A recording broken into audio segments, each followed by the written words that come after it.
seguir, sino seguir con Romanos, porque es que yo seguí leyendo en Romanos y seguí leyendo y el Señor me movió a esta palabra tan poderosa que ustedes la conocen, o sea, a los que somos un poquito de viejitos así en el Señor, estamos constantemente leyendo y leyendo y leyendo y cada vez que tocamos una palabra de esas clásicas, porque es una palabra clásica, es una palabra que,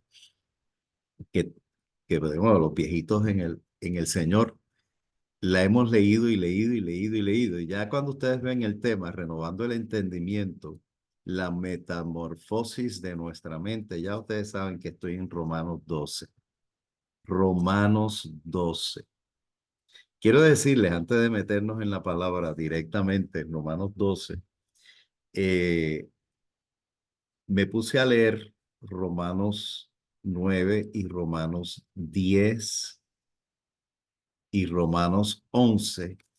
Y me llama muchísimo la atención porque el apóstol Pablo está batallando contra una situación que para mí, por no ser judío, por no haber nacido en el pueblo de Israel, por no estar en el contexto en que él vivió, no lo entiendo.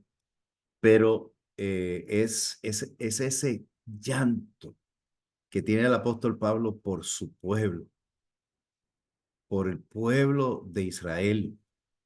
Es ese movimiento, ese momento existencial de su vida que él está presentando todas unas verdades tan poderosas de lo que es vivir en el espíritu y no por la ley, ya no controlado por el pecado y ya no controlado por la ley, porque el pueblo de Israel fue controlado por la ley, que él mismo enseña que es un ayo, era un maestro para guiar en la madurez del pueblo de Israel y llevarlo a Cristo, ¿ok? O sea, la ley apuntaba a Jesús, a Jesucristo. Y además la ley fue escrita para preservar el pueblo de Israel. O sea, tenía un propósito muy práctico de preservación de la vida de un pueblo del cual venía el Mesías. Pero nunca, nunca, nunca la ley fue el instrumento de salvación. Siempre fue la cruz de Cristo. Desde Génesis hasta Apocalipsis, todo se ha centralizado en la cruz de Cristo. Y constantemente el Señor, a través de sus profetas, a través simbólico, a través aún de la misma ley y de los profetas, siempre, siempre, siempre el pueblo de Israel tuvo la oportunidad de conocer al Mesías prometido que venía. Pero como la humanidad le es más fácil entrar en rituales, entrar en legalismo, porque entra en lo que es el ego, el yo. Y claro, en momentos de la vida del pueblo de Israel, dejaron a un lado buscar de Dios y obedecer a Dios y se fueron con el paganismo. Por eso vinieron los babilonios y se los llevaron cautivos. Y después tuvieron 400 años antes de que Jesucristo viniera, también en un desierto, en un momento tan difícil, porque perdieron la dirección, perdieron la visión. Y cuando Jesús llegó al mundo, no le conocieron. El apóstol Juan dice, a los suyos vino y los suyos no les recibieron. Mas a todos los que le recibieron, verso 12, le dio potestad de ser hechos hijos de Dios, entonces, del capítulo primero. Entonces, él siente en su alma, o sea, el apóstol Pablo almático, en su alma, está sintiendo el dolor de cómo el pueblo de Israel fue tan ciego.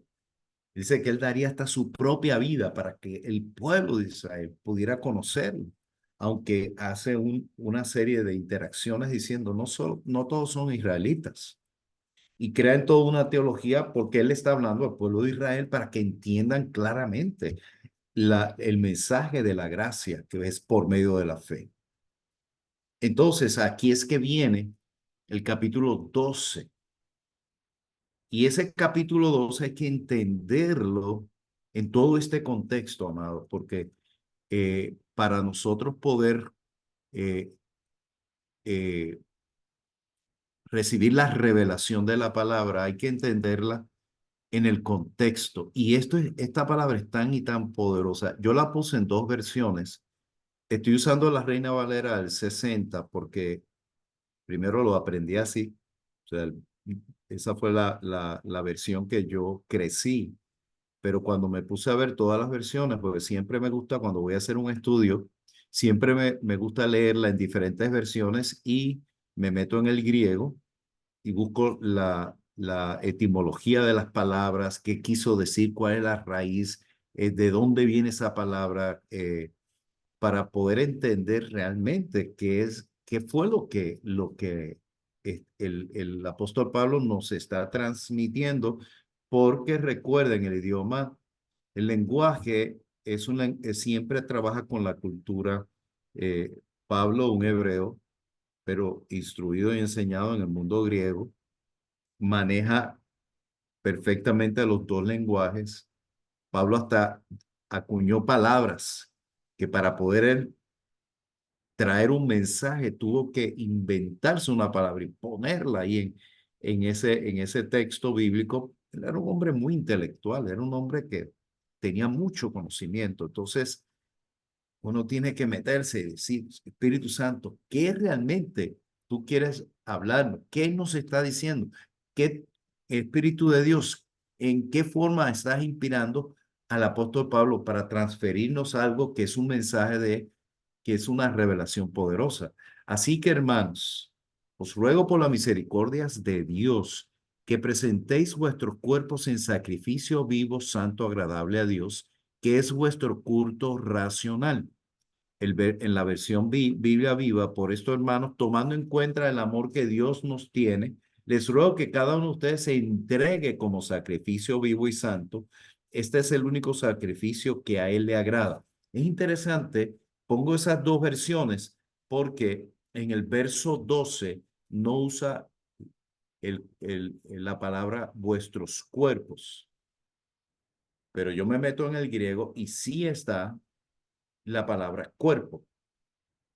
¿Por qué en la Nueva Biblia Viva, que es una traducción más contemporánea que la Reina Valera 60? Porque la Nueva Biblia Viva es una traducción que está hablando de la forma como nosotros pensamos y hablamos en este tiempo. Entonces, cuando hablamos de presentar nuestros cuerpos en sacrificio vivo, no comprendemos porque pensamos que el apóstol Pablo está siendo literal. Y cuando decimos cuerpos en sacrificio vivo, o sea, podemos caer en el extremo del mundo pagano que sacrificaban los seres humanos. Y era una costumbre. Pero cuando el apóstol Pablo está hablando de que presentemos nuestros cuerpos en sacrificio vivo, santo, agradable a Dios, significa que nosotros tenemos que, o sea, la invitación es a una entrega incondicional de nuestra vida. Y el apóstol Pablo en Tesalonicenses, que me gusta ese verso al final del libro de Tesalonicenses, que él dice que él nos santifiquemos espíritu, alma y cuerpo. Porque cuando nosotros nos presentamos a Dios y nos ofrecemos a Dios, ese espíritu, alma y cuerpo, lo que pasa es que eh, nosotros somos, ¿cómo les puedo decir? Nosotros somos muy carnales, no en el sentido del pecado, se entiendan. Todo lo que nosotros experimentamos y vivimos tenemos una reacción física. O sea, los sustos se transfieren al cuerpo. Hoy precisamente estaba escuchando un médico que decía que los malos ratos, esos enojos fuertes, esas situaciones que una persona entra emocionalmente, tiene un efecto tan y tan negativo al cuerpo que es destructivo. Dice que baja un por ciento exagerado el sistema inmunológico. O sea que una de las causas por las cuales la gente se enferma tan rápido es por su crisis emocional, por sus ansiedades tan fuertes, su temperamento tan agresivo o se enojan o tienen malos ratos. O sea, el mundo en que nosotros estamos viviendo es un mundo donde emocionalmente vivimos constantemente experiencias negativas.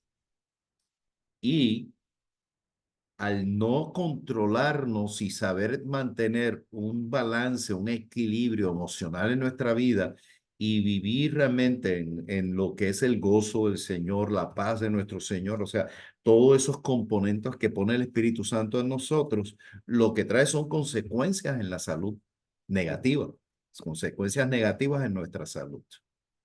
Entonces, claro, eso se los explico porque eh, el hambre mentalmente tiene un efecto físico. Entonces, cuando hablamos del cuerpo, no lo separamos del alma y del espíritu.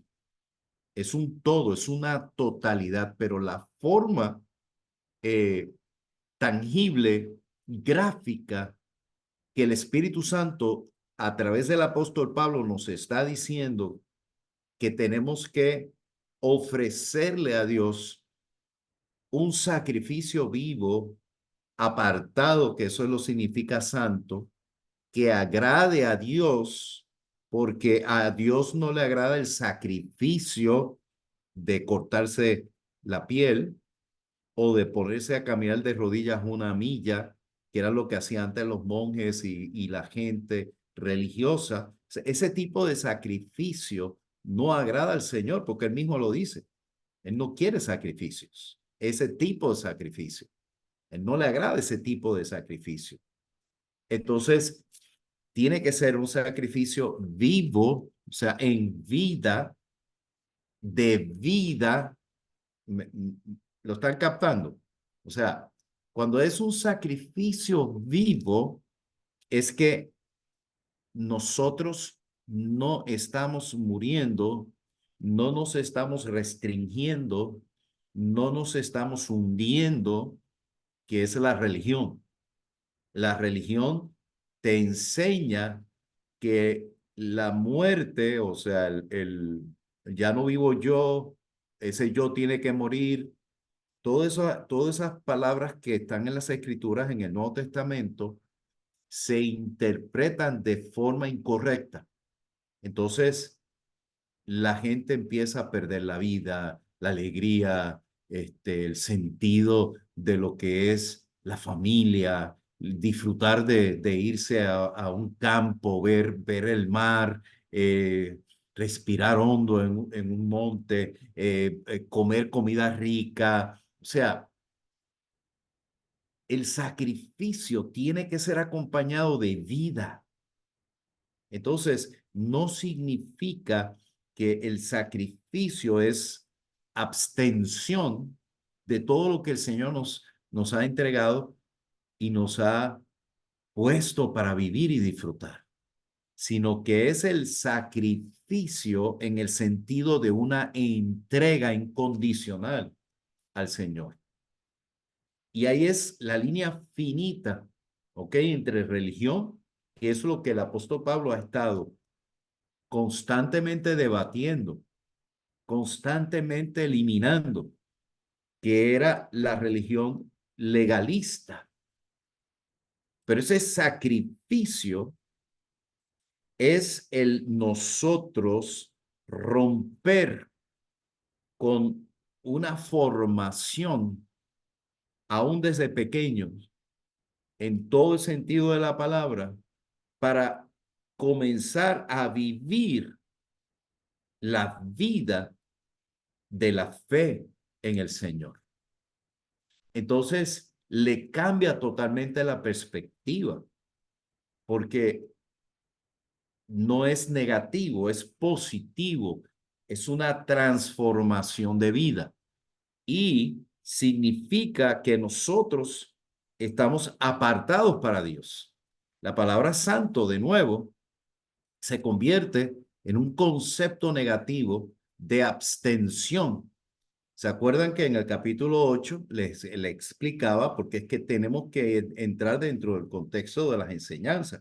El capítulo 8 le enseñaba que nosotros no estamos, nuestra vida no es para pelear en contra del pecado y contra los deseos de la carne, sino para aprender a tener una victoria y un triunfo por el poder del Espíritu Santo que opera en nosotros. Entonces no es dejar de, sino aprender a. Entonces nosotros eh, visualizamos que nuestra vida fue llamada, nos sacó de las tinieblas a la luz. Por eso el Señor nos aparta de las tinieblas y nos mueve a la luz. Eso es santidad. Aprendo a vivir en la luz. El Señor me saca de la muerte a la vida abundante. Entonces yo aprendo a vivir en esa vida abundante. Santo es apartado para algo, apartado para Dios, pero no es la mentalidad del monje. No es que me aparto y me meto en un convento. No es que me aparto y me meto y me encierro en un mundo aislado porque me aíslo del mundo y de la vida. No, eso no es santidad. O sea, yo no practico santidad peleando contra el pecado. Yo practico santidad aprendiendo a vivir en el reino. Yo fui apartado para vivir la vida del reino. Yo fui apartado para vivir la gloria de Dios. Y es esa actitud de nosotros agradable a Dios. ¿Por qué? Porque estamos haciendo el propósito por el cual Él nos sacó de las tinieblas a la luz. Y es interesante que eso es, dice, ese es vuestro culto racional. La palabra culto, el apóstol Pablo la saca de lo que se utilizaba en el Antiguo Testamento en los momentos de estar en la presencia de Dios, que habían sacrificios del cordero y todo ese proceso de adoración, etcétera. Él usa esa palabra para transferir y sacar a la gente de ese momento del Antiguo Testamento, de la forma como eran los rituales, a entender que realmente ya no es un ritual, sino un acto inteligente de nosotros. Porque, o sea, hay una, hay una parte que Dios nos entrega, que nos creó así, que es la habilidad de nosotros poder descubrir la vida que hemos recibido en Cristo Jesús. Entonces, yo inteligentemente me levanto para adorar a Dios. O sea, yo inteligentemente, o sea, es un concepto de consciente. O sea, yo conscientemente despierto, contento, alegre, dándole gloria al Señor. Me levanto consciente de que mi Padre está conmigo y le honro, aún en mi acostar, en mi comenzar de descansar, conscientemente sé que Él está guardando mi descanso, que Él está conmigo, que estoy en medio de la atmósfera del reino. Es un consciente que me lleva constantemente, cada minuto, cada momento. O sea, cada vez que mi pensamiento cae inconsciente de que Dios está conmigo, de que soy parte de Él, que soy vivo gracias al sacrificio de Cristo. O sea, es el crear esa habilidad consistente, constante del reconocimiento de quién soy y quién es mi Padre. Eso agrada a Dios y es mi culto.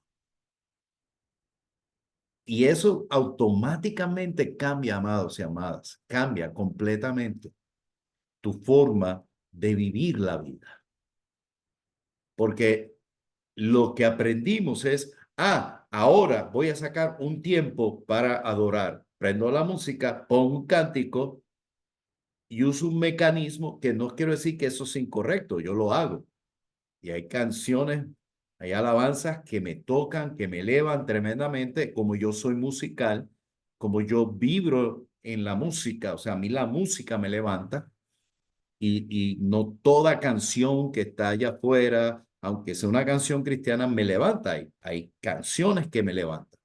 Entonces yo me conozco y yo sé que me hace vibrar, perdonen la palabra, pero es que la música es vibración, ¿ok? Son ondas. Y mi alma vibra porque Dios me hizo un instrumento musical desde la creación. El director en el cielo era Lucifer, director de música. O sea, el cielo desde el principio había música. Y Dios nos creó a nosotros, seres musicales, que vibramos con la música. El problema es que el pecado ha cambiado todo esto. Pero volviendo otra vez al punto, que no me quiero salir porque entraría a otro tema dentro del tema de la música, pero no, ese no es el concepto. O sea, yo entiendo, amados, y usted debe de entender y debe desconocerse. O sea, yo tengo que traspasar la manipulación de mover mi alma a través de unos instrumentos externos a que yo vibre en sí mismo sin la estimulación externa en la presencia de Dios. No sé si me comprenden lo que les estoy diciendo, pero eso es bien importante porque la relación con el Padre, la experiencia íntima con el Padre es una experiencia espíritu, alma y cuerpo. Lo vives todo, espíritu, alma y cuerpo. Y cada vez más, o sea, no importa el bullicio, no importa las circunstancias, no importa los afanes que estás viviendo a tu alrededor, estás en sintonía, tienes esa frecuencia y eso se desarrolla. Por eso el Espíritu Santo está en mí.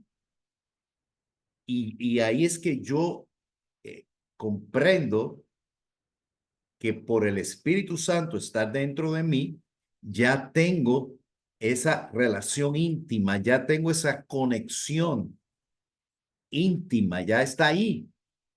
Lo que estoy es aprendiendo a sintonizar y cada vez más lograr la frecuencia del Espíritu Santo en mí. Y cada uno de nosotros tiene ese reto. Pero el apóstol Pablo está poniendo en ese verso 12, perdón, ese verso 1 del capítulo 12, está poniendo una, un preámbulo a lo que es el verso 2, porque el verso 2 es el que yo quiero reforzar, porque dice, no os conforméis, no se amolden, dice la versión Biblia viva, no se amolden, no os conforméis a este siglo, no se amolden a la conducta de este mundo.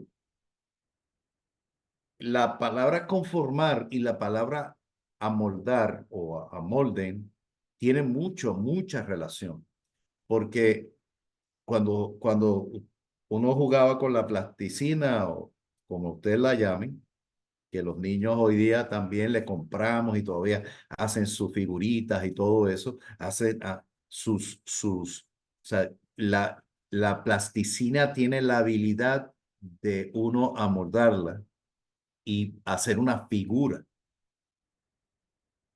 Y lo que el apóstol Pablo nos está diciendo es que nosotros tenemos que eh, sacarnos de esa forma que el mundo hizo e influenció e hizo en nosotros. Tú y yo, desde pequeños, éramos como una plasticina que el mundo te fue amoldando. Y déjenme decirle, los niños de este tiempo, nuestros nietos para los que somos abuelos, tus hijos para los que son padres que tienen niños, están siendo formados por unas manos demoníacas en un sistema que hoy más que nunca y más fuerte que en mi niñez y todavía mucho más fuerte que la niñez de mis padres, con todos estos medios, eh, es terrible. Están moldeando la mente del niño, están moldeando la forma de ver la vida, de verse a sí mismo. Entonces, ¿qué sucede? El apóstol Pablo nos está diciendo que tenemos que nosotros hacer un alto, o sea, que es parte del primer versículo.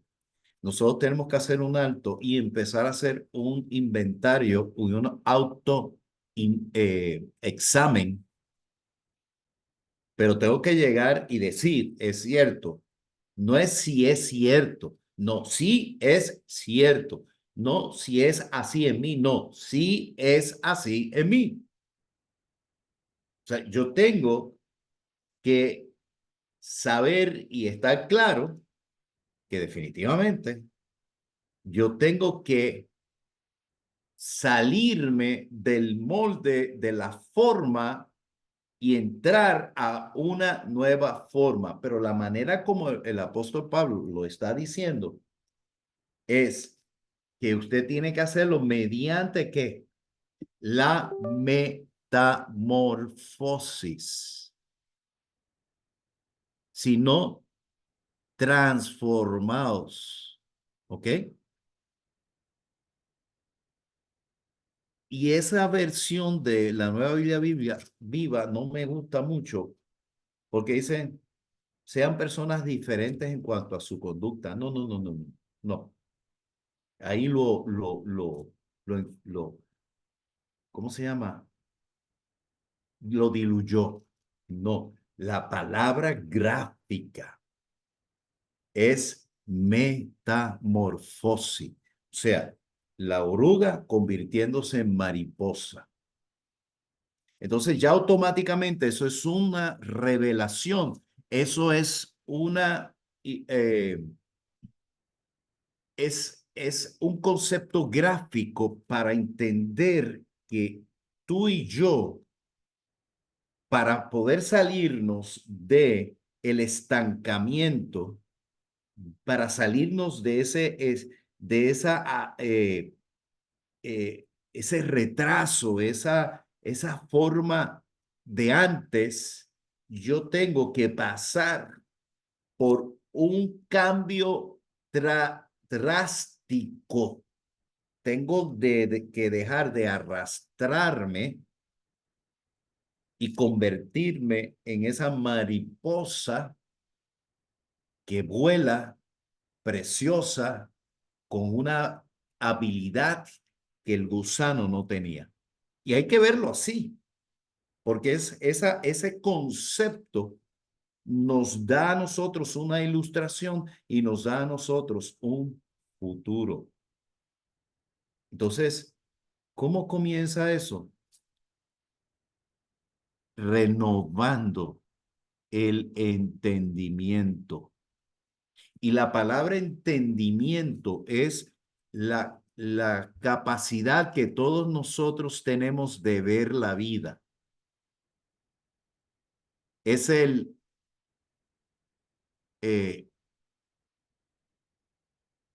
la, el conocimiento, es la capacidad del consciente que tienes de ver las cosas, de ver la vida, de verte a ti. Es ese consciente que interpreta, es ese consciente que reacciona, es ese consciente que ha sido formado a vivir de la manera que vive. Si ese consciente tuyo no se renueva, no vas entonces a permitir la metamorfosis.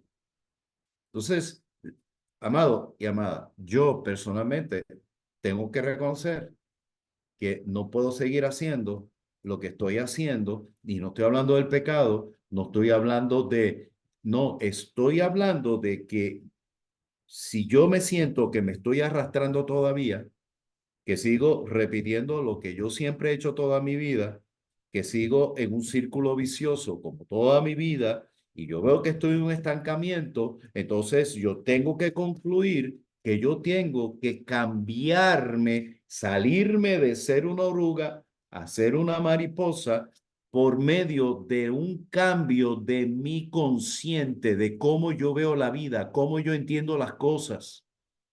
Recuerden lo que les enseñé los viernes pasados.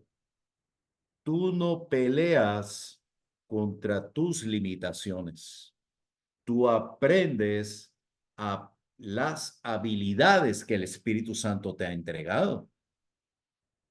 O sea, el Espíritu Santo ya te puso en ti el poder y la capacidad de volar, de abrir tus alas y planear. Entonces, la limitación está en que tú sigues tratando de superar lo que realmente no tienes que superar. Yo no sé si estoy hablando medio chino, pero en tu inventario de vida, si tú no te renuevas, y la forma de renovarte es, mira, las escrituras. Tú no puedes ver las escrituras como un libro viejo. Tienes que ver las escrituras como la vida que trae vida a tu vida. Y el Espíritu Santo conecta la palabra viva, que es espíritu y vida, con tu espíritu, y empieza a elevarte, a hacer la transformación, porque siempre es un acto de fe. Es un acto de fe. Y el Señor empieza a abrirte oportunidades para que en esas oportunidades, no en tus limitaciones, en tus oportunidades, comienzas a creerle a Dios y empiezas a practicar por fe esa nueva etapa de tu vida. Esto es profundo, pero es más práctica y ejercicio que entendimiento y conocimiento. Porque muchas veces, una vez aprendemos algo, ¡ay, qué palabra poderosa dio el pastor! Pero, ¿qué vas a hacer con esto? Mi pregunta es, ¿qué vas a hacer con esto? De nada sirve tener un conocimiento que no empiezas a practicarlo.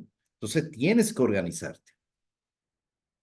Tienes que salirte de ese pasado y entender que en ese estancamiento que estás ahora en cualquier área de tu vida, relaciones, finanzas, salud, lo que sea, estados anímicos, lo que sea, ese estancamiento, ese círculo vicioso, tú tienes que decir, no, Señor, tú tienes algo mejor para mí. Ayúdame ahora por tu palabra y Espíritu Santo que estás en mí, ayúdame a entrar en esa nueva dimensión de vida. Hasta aquí porque ya se nos fue el tiempo. Padre, gracias por la palabra que nos has dado esta noche. Por eso, Espíritu Santo, nos ponemos y nos entregamos a ese propósito por el cual está dentro de cada uno de nosotros. Y decimos, Señor, gracias. Gracias, gracias, gracias, gracias, porque lo que tú tienes para mí es mucho más grande que lo que yo tengo ahora. Es mucho más alto que lo que yo tengo ahora. Lo creo. Enséñame a cómo vivir en las alturas. No quiero ser más una oruga. Quiero volar. Quiero estar en las alturas. Quiero vivir esa vida extraordinaria que solo tú puedes hacer en mí. Por eso revélale a mis hermanos y ayúdalos en estos días a conquistar y a conquistarse las cosas hermosas que tienes para cada uno. Los bendigo y declaro, Señor, que hay victoria en cada uno de ellos. En el nombre de Jesús decimos amén, amén, amén, amados. Gracias por este tiempo juntitos. Vamos a poner en práctica todo lo que el Señor ha hecho.